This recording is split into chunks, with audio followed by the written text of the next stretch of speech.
देखते थे तो हमारे लिए लगता था कि भाई हम भी सेवा करें, क्योंकि संतों की सेवा करना, ब्राह्मणों की सेवा करना, भगवान की सेवा करना परम धर्म बनता है हमारा। तो जब नारद जी ने विचार किया कि जब हमारी मैया का हमारे सब संतों की सेवा करती है तो क्यों ना हम भी संतों की सेवा करें। नारद जी महाराज जब देखते कि हमारी मैया सेवा करती है तो यह स्वयं भी जो है मैया का हाथ बटाने के लिए भोजन प्रसादी बनवाते, भोजन प्रसादी बनवा करके भोग लगवाते ठाकुर जी को, और ठाकुर जी को भोग लगवाने के बाद संतों को पवाते और उनकी पत्तलों को उठाते, पत्तलों को उठाते और उनमें जो शेष भाग जूठन रह जाता था तो उस जूठन को उठा करके इकट्ठा करके और स्वयं पा लेते थे। तो उस प्रसाद से, संतों के जूठन से नारद जी महाराज की मति ऐसी हो गई कि उनकी जैसी संतों की मति थी वैसे हम नारद जी महाराज की मति हो गई। संतों ने कहा बेटा सत्संग सुनते थे, सुनाते, तो सत्संग में इनकी ज्यादा निष्ठा हो गई कि भाई हम सत्संग ज्यादा सुने।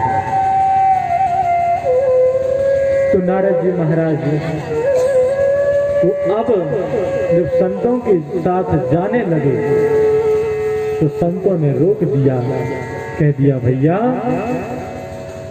अभी तुम्हारी मैया का भार तुम्हारे ऊपर है, तुम्हें मैया को देखना है, और जब इनका धाम गमन हो जाए तब जाकर के तुम खूब भजन करना। नारद जी महाराज अब यही बाट देखते हैं कि कब मैया मरे, क्योंकि अब यहां संसार से मोह नहीं है उनको, अब तो उस परमात्मा से डोर जुड़ गई। जब परमात्मा से डोर जुड़ी, एक दिन की बात है कि वह दासी नारद की मैया वह जब दूध दुहने गौशाला में गई तो वहीं पर एक सर्प बैठा था, चारे में चारा गाय को डालना था। तो जब गाय को चारा डालने के लिए हुई वह सर्प बैठा था, उस सर्प ने उनको काट लिया, उनका राम नाम हो गया, भगवान को प्यारी हो गई। नारद जी महाराज ने जब सुना तो विलाप करने लगे, और विलाप करते हैं तो कैसा विलाप, एक तरफ तो खुशी है उनको, एक तरफ दुख भी है। दुख इसलिए है कि भाई मैया खत्म हो गई, और खुशी इस बात की है कि चलो मैया के जाने से कन्हैया का कम से कम भजन तो कर पाए।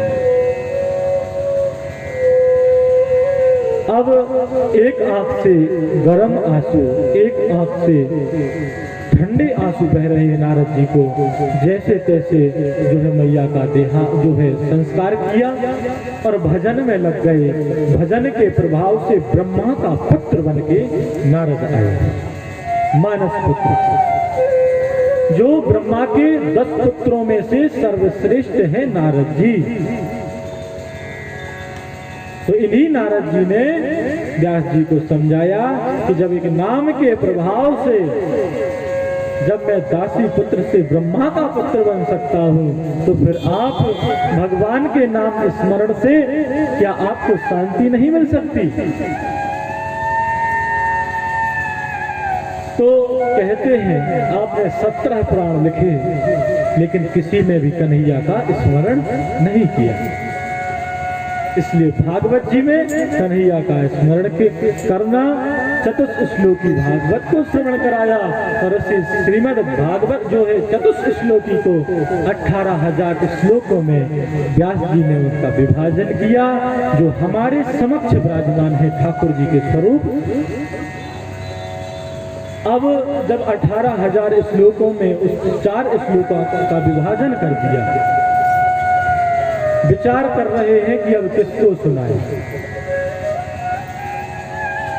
तो बाद में याद आता है कि अरे हमारा जो जंगल में पुत्र गया है सुखदेव, क्यों ना हम उसे ही यह भागवत कथा सुनाएं। तब जाकर के याद आया शिष्यों को श्रीमद् भागवत जी के एक आध दो श्लोक रटा दिए और कहा कि इनको गुनगुनाते जाओ, और इनको गुनगुनाते जाने से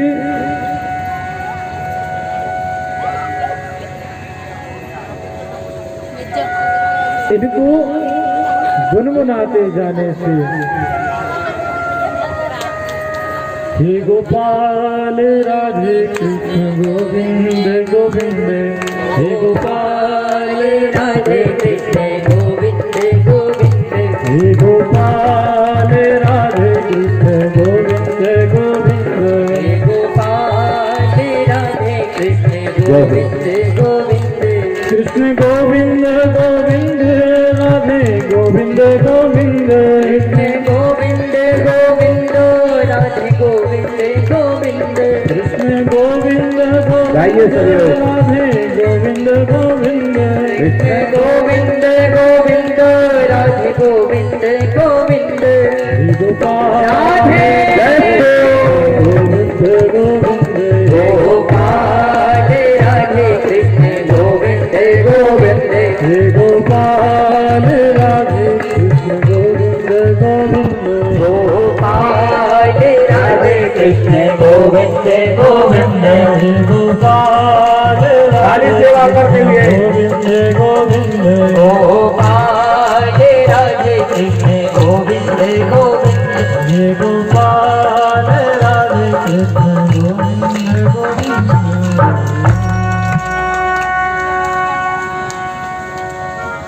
ये भी एक श्रोता है। कौन बताऊं? क्या थी? ब्राह्मणी थी ना, तो वह ब्राह्मणी भी कथा सुनने आई है। सच बात है, हंसने की बात नहीं है, क्योंकि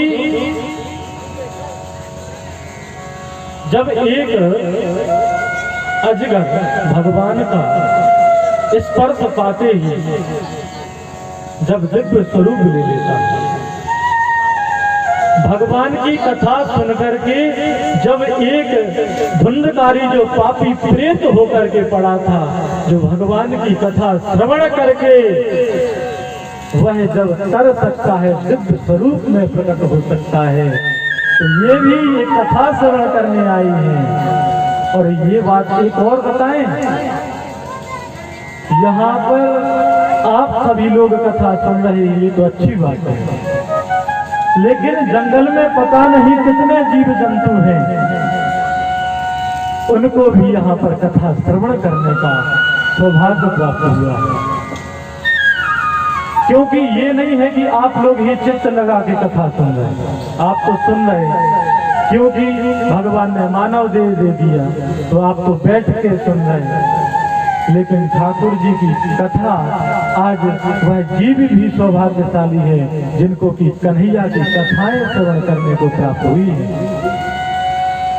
और पता चले कि 7 दिन कथा सुनने के बाद में उनका भगवान के धाम को गमन हो जाए, पता थोड़ी है। उनके भाग्य में यही लिखा होगा कि भैया नीम बाबा में कथा होगी और तुम्हें ये योनि मिलेगी, जब यहाँ कथा होगी और कथा को सुनोगे तो तुम भगवान के पास पहुंच जाओगे। क्योंकि ये कथा जब हम यहाँ से जाते हैं तो हमें 84 लाख योनियों में नाचना पड़ता है। ये मानव देह हमें क्यों मिली? भजन करने को, और लगा रहता है विषयों में। लेकिन ये काम वासना विषय लौकिक धर्म काम नहीं आते। जब परमात्मा के पास जाओगे तो एक तो तुम्हारा कर्म तुम्हें साथ देगा, कथाएं तुम्हारी साथ देंगी, धर्म तुम्हारा साथ देगा। युधिष्ठिर जी महाराज जब जाते हैं तो धर्म साथ गया था केवल। अभी आगे कथा आएगी। तो यह जीव भी भाग्यशाली है कि उनको कथा श्रवण करने को प्राप्त हुई है, और आप सभी लोग तो भाग्यशाली फिर हैं ही। तो नारद जी महाराज ने चतुर्थ श्लोक की भागवत का जब गायन किया, सुखदेव जी महाराज को व्यास जी महाराज बुलाने के लिए शिष्यों को कुछ श्लोक रटा देते हैं और कहते हैं इनका गायन करना, गुनगुनाना। तो उनके शिष्य जंगल में जाते हैं और जंगल में जाकर के श्लोक गुनगुनाते हैं। बरहा पीडम नटवरवपो कर्णयो कर्णिकारं विप्रदवास कनककथितं वैजयन्ती